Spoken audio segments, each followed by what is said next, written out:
naquilo que Deus tem a falar conosco. Eu te convido à leitura bíblica que se encontra em Atos, capítulo 1. Atos, capítulo 1. Faremos a leitura dos versículos 6 até o 11.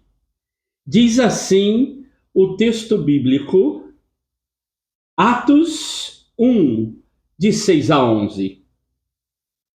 Então, os que estavam reunidos com Jesus lhe perguntaram: será este o tempo em que o Senhor irá restaurar o reino a Israel? Jesus respondeu: não cabe a vocês conhecer os tempos ou épocas que o Pai fixou para a sua própria autoridade. Mas vocês receberão o poder ao descer sobre vocês o Espírito Santo, e serão minhas testemunhas, tanto em Jerusalém, como em toda a Judéia e Samaria, e até os confins da terra. Depois de ter dito isso, Jesus foi elevado às alturas à vista deles, e uma nuvem o encobriu dos seus olhos. E estando eles com os olhos fixos no céu, enquanto Jesus subia, eis que dois homens vestidos de branco se puseram ao lado deles e lhes disseram: homens da Galileia, por que vocês estão olhando para as alturas? Esse Jesus, que foi levado do meio de vocês para o céu, virá do modo como vocês o viram subir. Pense comigo o olhar para o céu. Há momentos que nós precisamos de olhar para o céu.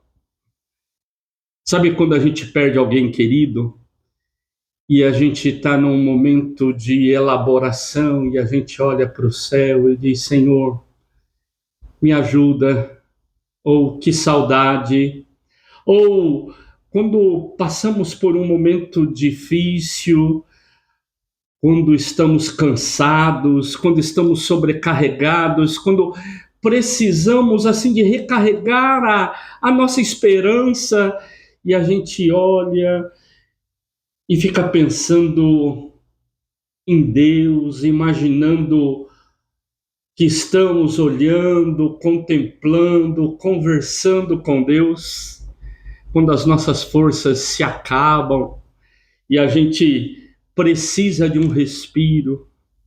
Isso é belo, é maravilhoso, é poético e isso se torna terapêutico. Para nós cristãos, o simbolismo de olhar para o céu e de esperar dos céus a ação e a graça de Deus é algo maravilhoso. Mas vamos colocar uma adversativa aqui. Mas, porém, contudo, entretanto, há um perigo. Quando as pessoas olham demais para o céu e esquecem de olhar ao seu redor, olhar para a terra, olhar para as pessoas. O Cristo ressuscitado, ele se apresenta aos seus discípulos, vem ao encontro deles, conversa com eles. Eles estão tão envolvidos ainda com a ideia política, o desejo de ver Israel restaurado, Jerusalém retomando o seu lugar, que eles não entendem o que já tinha acontecido e o que estava acontecendo na conversa com Cristo ressuscitado. Qual era o verdadeiro projeto do reino de Deus? E esse Cristo ressuscitado vem, se apresenta no meio deles, conversa com eles e é assunto, há uma ascensão, ele é elevado aos céus.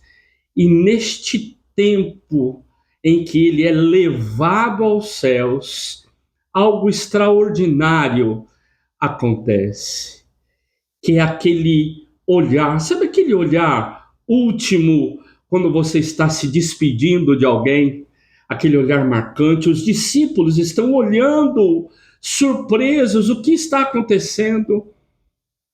Mas Deus coloca dois mensageiros ao lado deles, mensageiros que dizem assim: por que vocês estão olhando para o céu como se ele tivesse ido e então tivesse acabado tudo aquilo que vocês iniciaram ou vivenciaram com ele?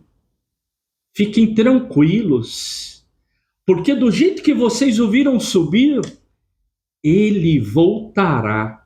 Este é um tempo no calendário litúrgico em que nós falamos do Cristo que foi assunto aos céus, que subiu aos céus e que continua olhando para os céus e que cumpre a promessa que tinha acabado de fazer.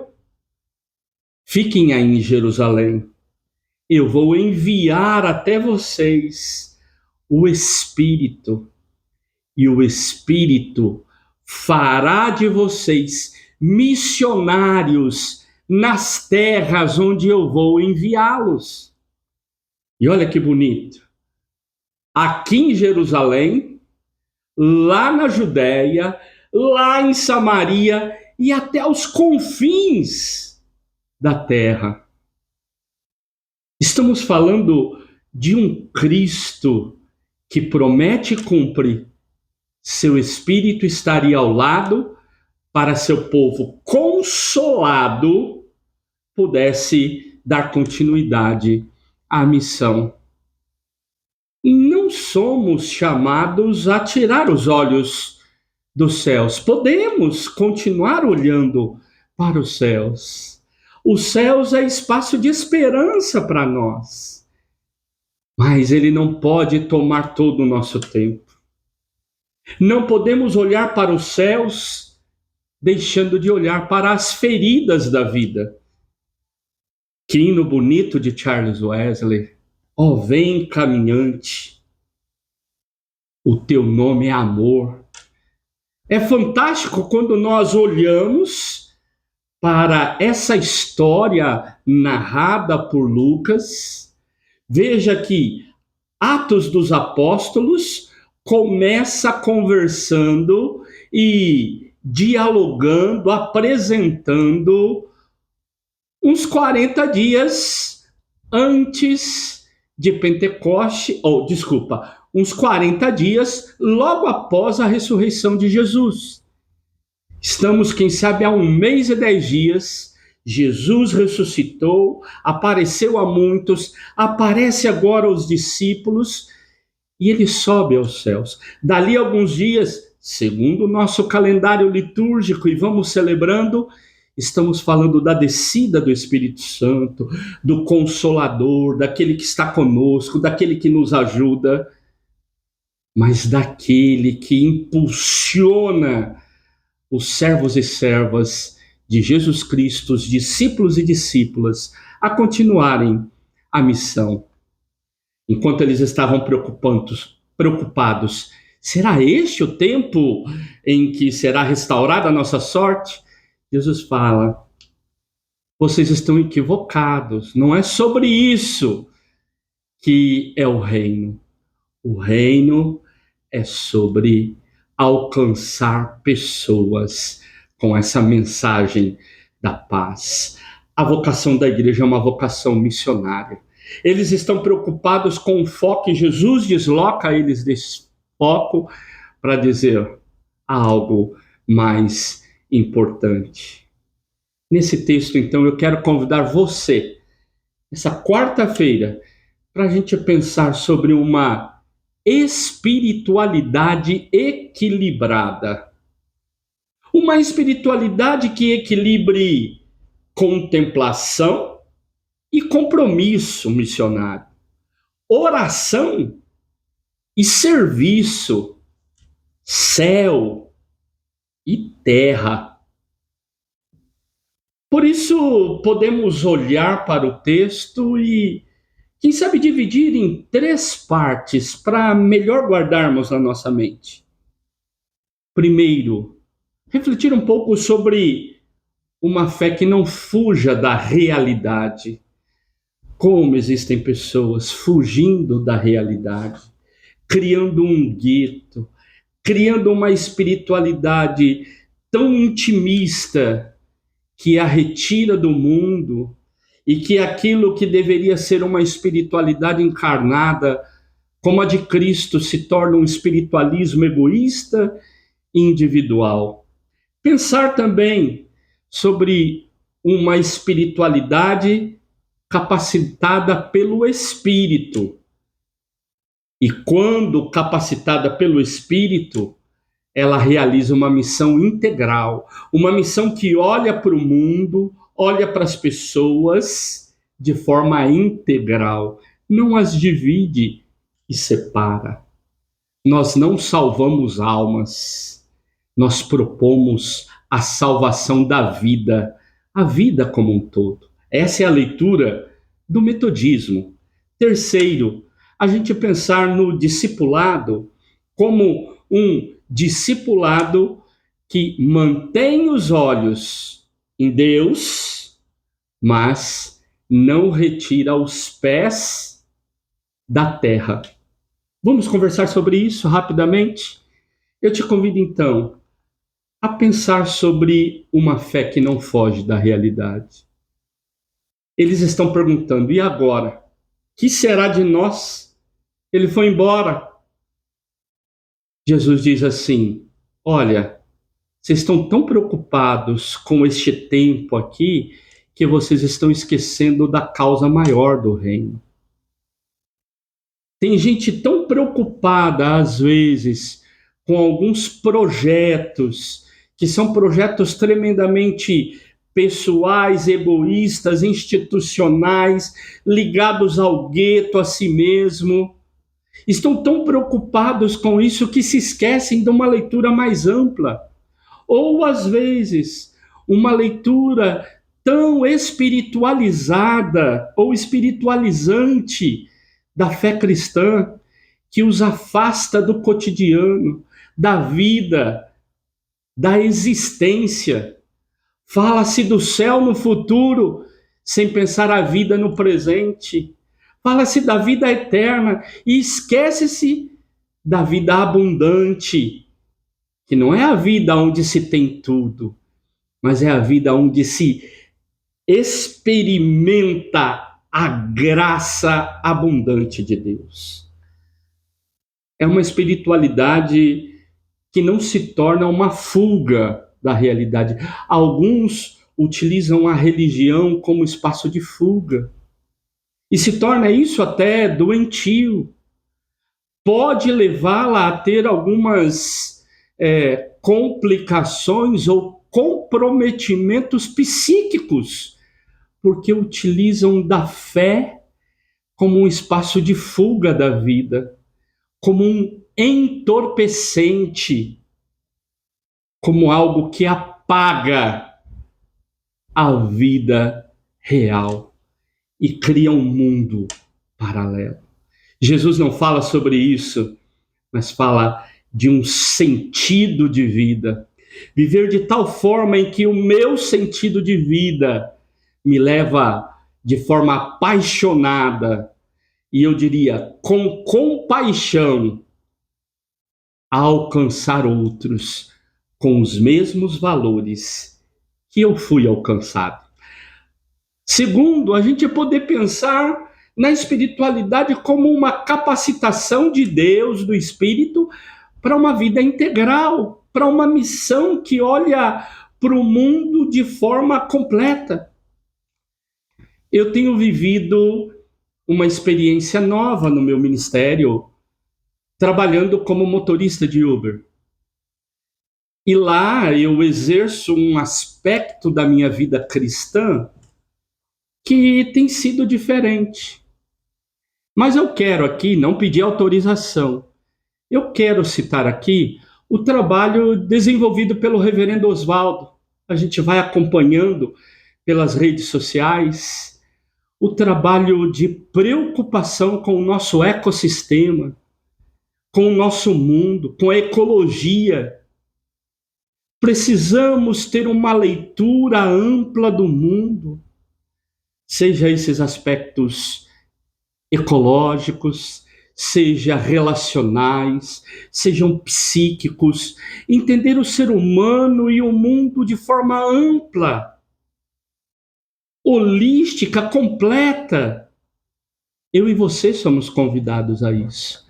Somos convidados a abrir o coração para que esse Espírito Santo que desceu sobre a igreja para capacitar para a missão, possa nos capacitar para ser testemunha, como diz lá.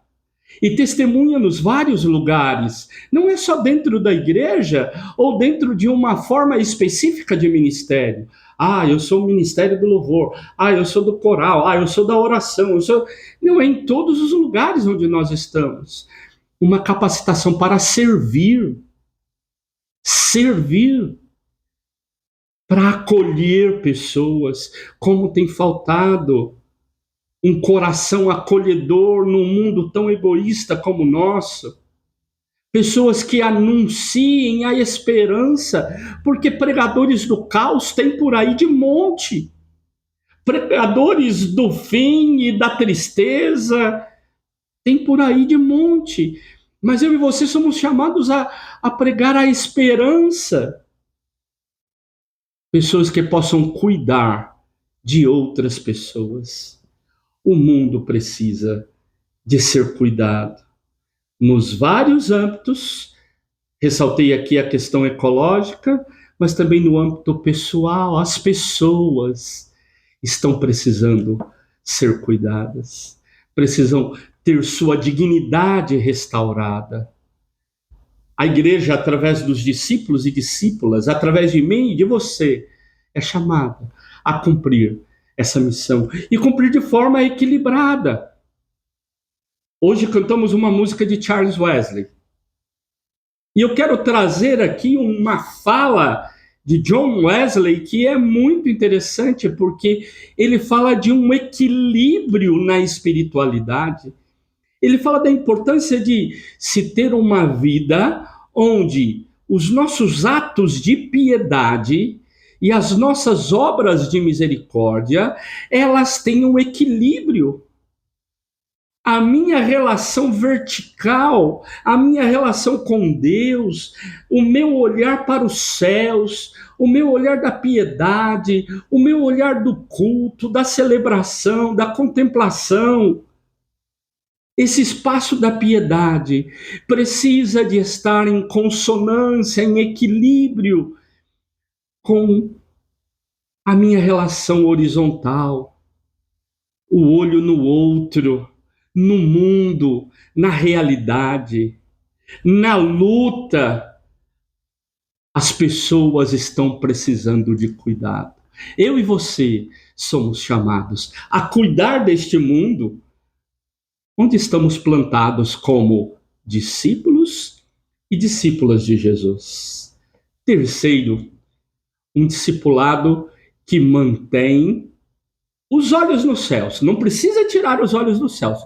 Olhe para Deus. Dele vem a nossa esperança.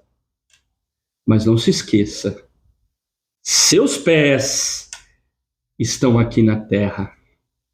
E você pode, com os pés na terra, fazer uso das suas mãos na missão.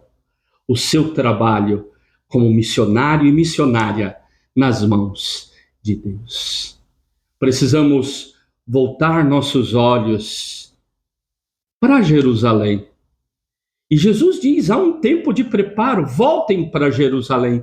Nós precisamos de voltar, muitas vezes, para esse espaço do aguardo. Não tenha dúvida, o espaço do culto, seja ele presencial ou aqui, online. Esse espaço é de reforço, de alimento, de nos impulsionar para o trabalho que vamos fazer, que é fora, que é enviada ao mundo. Precisamos organizar a comunidade, seja ela a comunidade igreja, a comunidade onde você vive, os espaços onde se organizar para ser um melhor espaço de viver e fazer o projeto de Deus avançar através do seu reino. Precisamos aprender a cuidar uns dos outros. Olhamos para os céus e cuidamos uns dos outros. Cuidamos dos de casa, mas cuidamos dos de fora. Dedicamos tempo à família, à igreja, aos vizinhos, aos próximos, mas precisamos cuidar de todos. Por isso, existem vocações das mais diversas. Não sei onde você pode continuar servindo e onde você pode ampliar a sua visão missionária. Preparar-nos para o Pentecostes. O Espírito já desceu? Já! Eu e você já recebemos o Espírito? Já! Quem sabe nós, a grande maioria que estamos aqui presente, somos crentes muito antigos. Já fizemos nossa profissão de fé, temos clareza da nossa missão, o Espírito tem nos impulsionado há muito tempo. A questão não está nisso. Esse aguardo pelo Espírito é um tempo de reflexão e um tempo de marco de compromisso, de poder dizer: Senhor, assim como experimentamos a Páscoa, crendo que o Senhor ressuscitou, queremos vivenciar também o Pentecostes, sabendo que é o Senhor quem nos capacita. Lembre-se, você pode fazer tudo como se dependesse de você. Lembre-se, tudo depende de Deus. E é esse Deus quem nos capacita a fazer o melhor. Olhos nos céus, pés na terra, mãos na missão. Deus nos chamou para ser bênção. Cheio da graça, você que já recebeu a oração, você que já teve um tempo, uma oportunidade de orar e colocar suas dificuldades diante do Senhor, agora também pode dizer: Senhor, eis-me aqui, usa-me para a glória do teu nome. Onde quiseres, usa-me. Termino lembrando de uma frase da mãe de Jesus, que disse assim, quando o anjo comunicou a ela que ela seria mãe e que ela teria uma missão, quem sabe uma missão difícil, para ela justificar. Ela, sem medo de ser feliz, disse: que se cumpra em mim conforme a tua vontade. Deus te abençoe. Juntos faremos a missão, olhando para os céus, pés na terra, mãos no trabalho. Deus nos abençoe. Amém.